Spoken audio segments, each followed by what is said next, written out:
Hello, welcome to part four of the contents of a dead man's pocket. I know that we got a little cut off. It was video three there, so I'll backtrack a little bit when I get back to the story. But I thought that essential question number five would be a good place to start here because we start to see that maybe the title carries some importance and we kind of start to see what that is. So five says, when Tom imagines the report of the contents of a dead man's pocket, what does he realize about his own life's priorities? Well, in the case of our story, he decided to shimmy across the side of a building 11 stories high, and in his pocket is this yellow piece of paper that he placed a lot of importance on. If in fact he does fall, as the story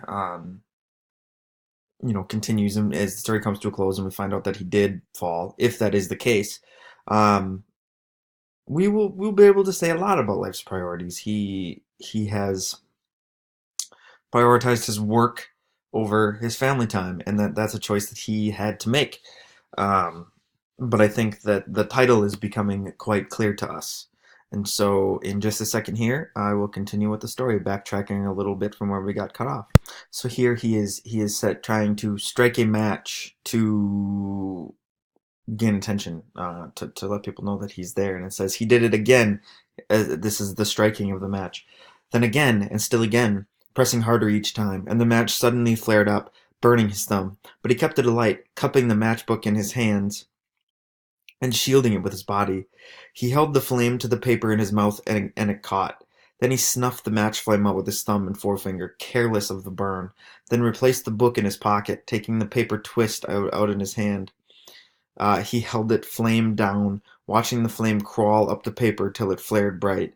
Then he held it behind him over the street, moving it from side to side, watching it over his shoulder, the flame flickering and guttering in the wind.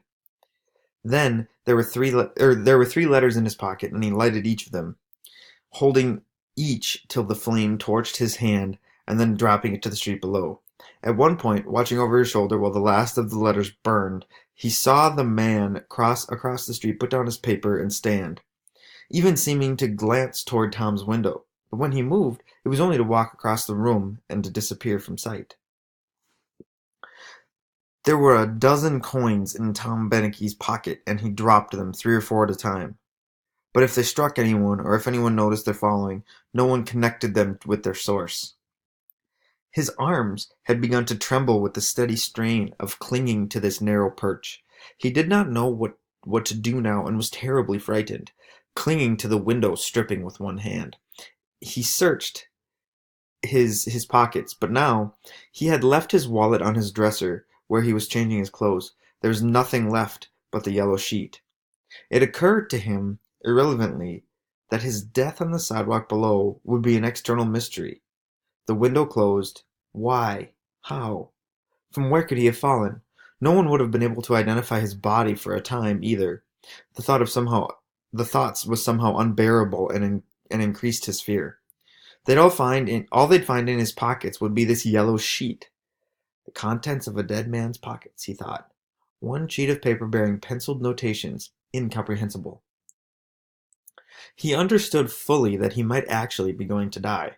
His arms, maintaining his balance on the ledge, were trembling steadily now, and it occurred to him, with all the force of a revelation, that if he fell, all he was ever going to have out of life would then abruptly have had.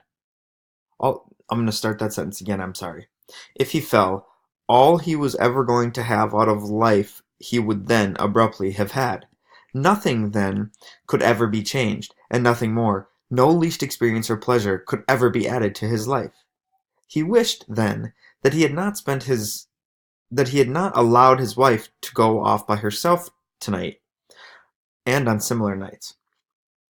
He thought of all the evenings he had spent away from her, working, and he regretted them. He thought wonderingly of his fierce ambition and the direction his life had taken. He thought of the hours he'd spent by himself, filling the yellow sheet that had brought him out here. The contents of a dead man's pockets, he thought with a sudden fierce anger. A wasted life. He was simply not going to cling here till he slipped out and fell, he told himself that now. There was one last thing he could try. He had been aware of it for some moments, refusing to think about it, but now he faced it. Kneeling here on the ledge, the fingertips of one hand pressed to the narrow strip of wood, he could, he knew, draw his other hand back a yard perhaps, fist clenched tight, doing so very slowly until he sensed the outer limits of his balance.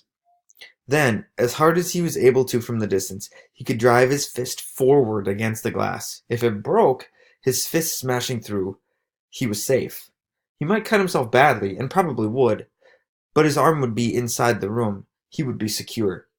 If the glass did not break, the rebound, flinging his arm back, would topple him off the ledge. He was certain of that. He tested his plan. The fingers of his left hand claw-like on the little stripping. He drew back his other fist until his body began teetering backward. But he had no leverage now. He could feel that there would be no force to his swing, and he moved his fist slowly forward till he rocked onto his knees again, and he could sense that this swing would carry the greatest force. Glancing down, however, measuring the distance from his fist to the glass, he saw that it was less than 2 feet. It occurred to him that he could raise his arm over his head, bring it down against the glass. But experimenting in slow motion, he knew that it would be an awkward girl-like blow without the force of a driving punch, and not nearly enough to break the glass. Facing the window, he had to drive a blow from the shoulder. He knew now at a distance of less than 2 feet. He did not know whether it would break through the heavy glass. It might. He could picture it happening. He could feel it in the nerves of his arm. And it might not. He could feel that too. Feel his fist striking the glass and being instantaneously flung back by the unbreaking pain. Feel the fingers of his hand breaking loose, nails scraping against the casings as he fell. He waited, arm drawn back, fist balled, but in no hurry to strike. This pause, he knew, might be an extension of his life. And to live extra even a few seconds longer, he felt, even out here on this ledge in the night, was infinitely better than to die a moment earlier than he had to. His arm grew tired, and he brought it down. He knew that it was time to make the attempt. He could not kneel here hesitating indefinitely till he lost all courage to act, waiting till he slipped off the ledge. Again he drew back his arm, knowing this time that he would not bring it down until he struck, his elbow protruding over Lexington Avenue far below. The fingers of his other hand pressed down bloodlessly tight against the narrow stripping. He waited, feeling the sick tenseness and terrible excitement building. It grew and swelled toward the moment of brief action, his nerves tautening. He thought of Claire, just a wordless, yearning thought. Then he drew his arm back with a bit more, fist so tight his fingers pained him, and knowing he was going to do it. Then with full power, with every last grip of strength he could bring to bear, he shot his arm forward toward the glass, and he said, "Claire!" He heard the sound. He felt the blow. He felt himself falling forward, and his hands closed on the living room curtains. The shards and fragments of glass showered onto the floor, and then kneeling there on the ledge, an arm thrust into the room up onto the shoulder, he began picking away at the protruding slivers, the great wedges of glass from the window pane, tossing them onto the rug, and as he grasped the edges of the empty window frame and climbed into his home, he was grinning in triumph. He did not lie down on the floor or run through the apartment as he had promised himself. Even the first few moments, it seemed to him natural and normal that he should be where he was. He simply turned to his desk, pulled the crumpled yellow sheet of paper from his pocket, and laid it down where it had been, smoothing it out. Then he absently laid a pencil across it to weigh it down. He shook his head wonderingly and turned to walk toward the closet. There he got out his topcoat and hat, and without waiting to put them on, opened the front door and stepped out, to go find his wife. He turned to pull the door closed. The warm air from the hall rushed through the narrow opening again. As he saw the yellow paper, the pencil flying, scooped off the desk, and unimpeded by the glassless window, sail out into the night and out of his life. Tom Beneke burst into laughter, then closed the door behind him. So at the end, he lost the piece of paper anyway. It was all for nothing. But what did he gain? Did he gain a sense of perspective, a reorganizing, a rearranging of his priorities, um, realizing that maybe work's just work, and he's missing out on time with his wife that he seems to enjoy and seems to want. It's interesting to see how his priorities shifted.